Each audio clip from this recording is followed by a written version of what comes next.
Mix by Yadav films Bhojpuri Sonu Chamoli.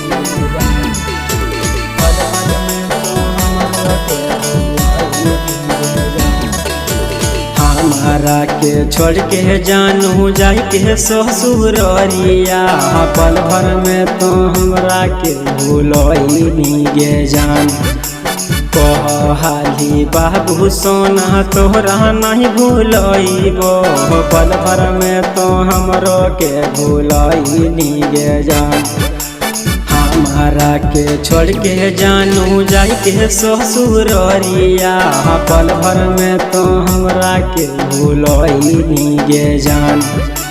कहली बाबू सोना तोहरा नहीं भूलइबो, पल भर में तो हमरो के भूलनी गे जान।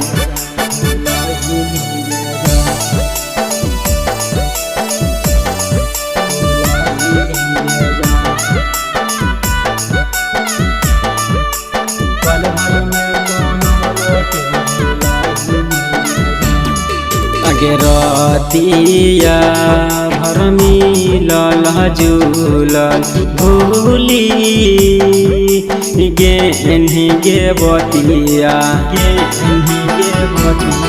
जब याद तोरया बसुरतिया, सोची सोची पिटोहियो छतिया, जाय के ससुररिया अपन पिया घर बसैनी, हमारा के खली करबैनी गे जान।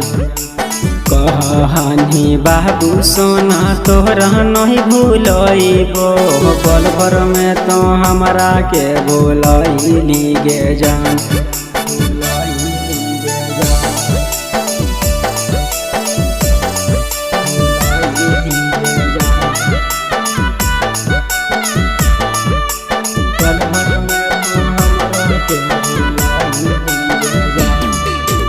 तोहरा बिना लागे नहीं मना, मोरिए जइबो तोहरे करनावा।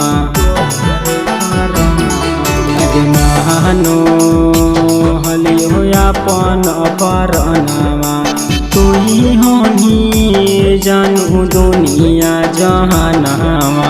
आशिक में ताबुल के जियत रहबी, नजर न कहियो तयबी गे जान।